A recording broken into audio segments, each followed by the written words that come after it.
Hello folks, welcome back. I hope you're doing well wherever you are. And now this is Dr. Politica. Na hapa we are decoding power, the state in Kenya. So this sad news, of course. Kyallo, the lawyer, this top city lawyer, was just gunned down yesterday. And some revelations zinatokea saizi.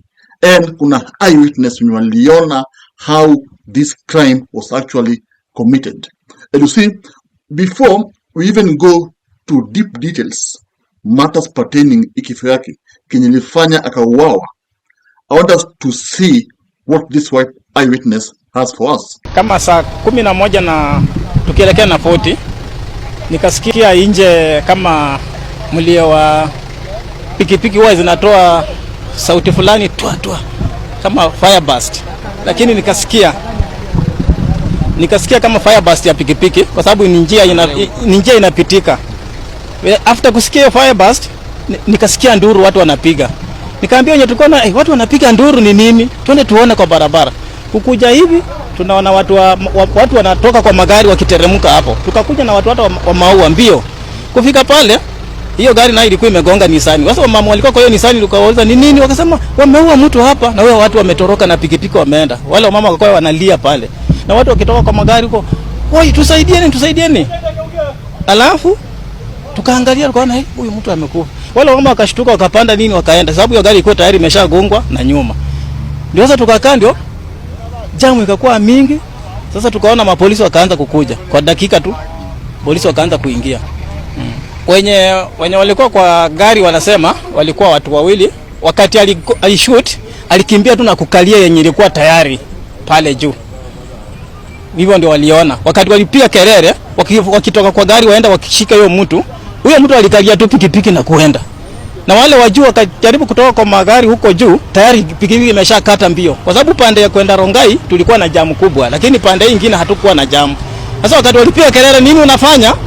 Tayari amekalia pikipiki yenye ilikuwa ready pale juu. Sisi sasa tukifika pale tunateremka, watu wanasema ashaenda.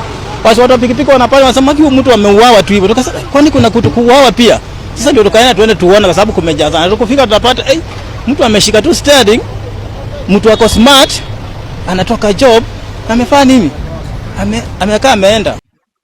Yes, umesikia. Waliona kwamba vinyalishutiwa majamaa wakakimbia kwa pikipiki wakaenda. And of course I believe the CCTV. But see nowadays these assassins no janja sana. And you see sometimes they hide the number plates za pikipiki zao. And being that it happened jioni giza lazima hiyo pikipiki haikuwa na number plate so that at least wasikue traced. Remember ile kesi ya Were the CCTV will capture how it happened. No, actually it never captured the real incident, but while it traced to how Were was captured from parliament na watu wenye walimfuata to where they went to the M-Pesa shop na kila kitu. But in this case now they were seen, and Kenyans are hopeful that these criminals will actually be arrested and brought to book. As per now, wajashikwa, but if the DCI do their job properly, these guys will be caught, okay? And they'll only be caught kama wazito fulani wanataka washikwe.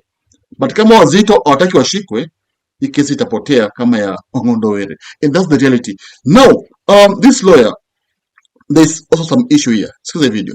Now, the lawyer who was murdered in cold blood along Magadi Road has also been implicated in a case where he was doing some representation over a land which the Kenyatta family lost due to an auction that was done by KCB Bank some years ago.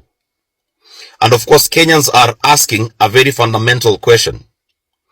How comes after the cousin of Uhuru Muigai Kenyatta spoke about this issue of this land, how comes just after that, some few moments later, that particular lawyer was murdered in cold blood? Therefore, this case has got so many moving parts, and we are yet to find out what really happened to this lawyer. Yes, nasemekana kwamba he was involved. Kuna kesi ya Uhuru Kenyatta's family, cousin ya Uhuru Kenyatta's family, Now, of course, KCB Bank about land altercation, and this lawyer was involved there. In fact, even there's some allegations that this lawyer was investigating the $2.5 million bribery inafanyika kwa judiciary. So see now, hii kesi iko somewhat twisting. Is it on Uru's family side? Where cousin Uru anasema kwamba this lawyer was actually helping them solve the case ya land enye wanapigana na KCB.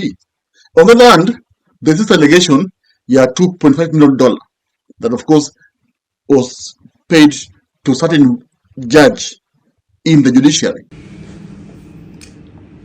I believe if you have an interest in the happenings in the judiciary, you must by now have listened to the painful experience by Captain Kungu on how he's been defrauded through an elaborate, nefarious enterprise effectuated through the judiciary, right from the High Court to the Supreme Court, and unknowingly even before the Judicial Service Commission.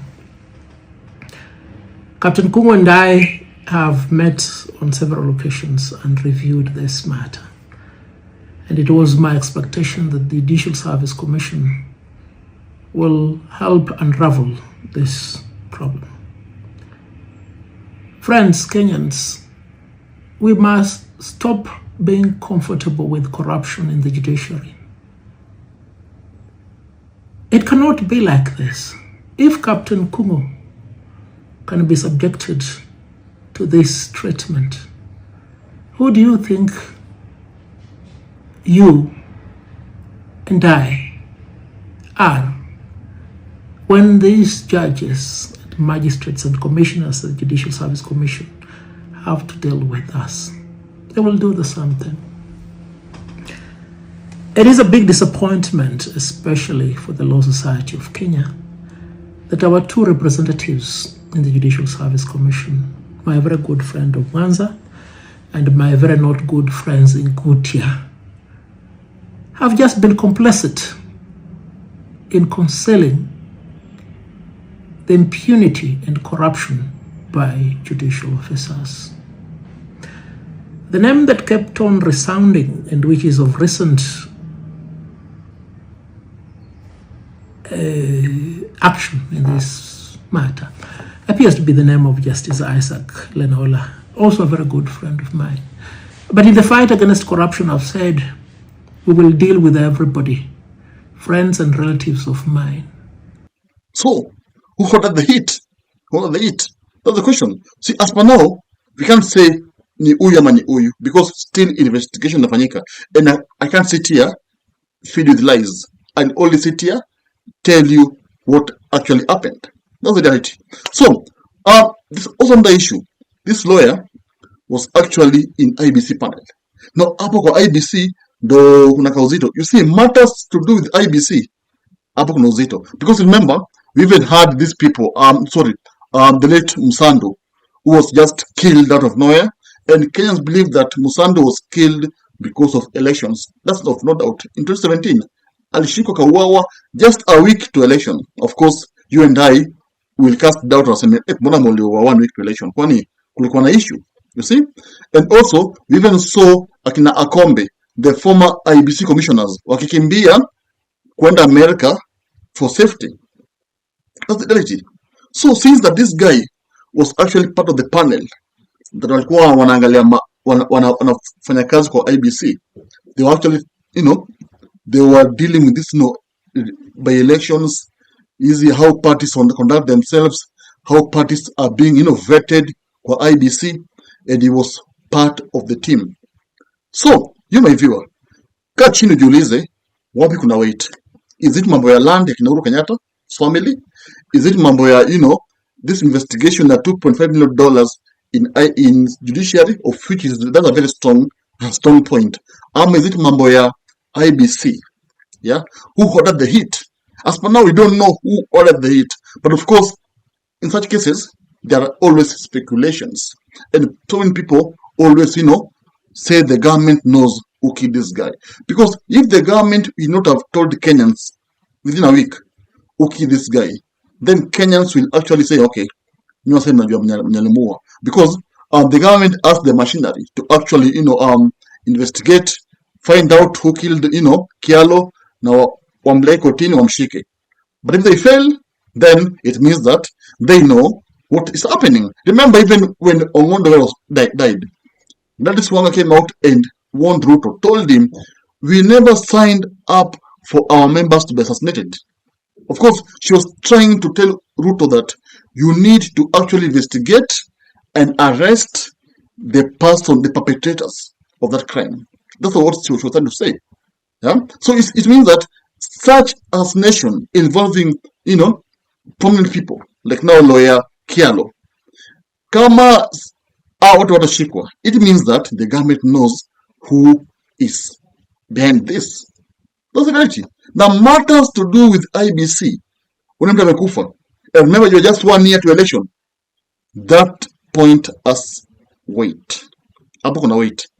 And hapo lazima Wakenya wakae chini wajiulize what's actually happening behind the scene. So that's basically what's happening now. So you need to tell me, what do you believe what do you believe happened to this guy? Because he was just from work, well dressed, vizuri, going home to his family. Then boom, a killer katokea, akamiminia risasi. So sad. Actually, it's not even a laughing matter. It's a very sad. Something to do with someone's life. Wanga is very serious, because when you are dead, you are dead. You will never come back to life. So we pray for the family. Penye wako wapate comfort. Mungu awabariki tu, yani wasikue na mashaka. Subscribe. See you soon. If you love politics, then Dr. Politica is your cup of tea. The place for minds that think. If you are watching this from anywhere else, search the name, hit subscribe, and stay sharp with us.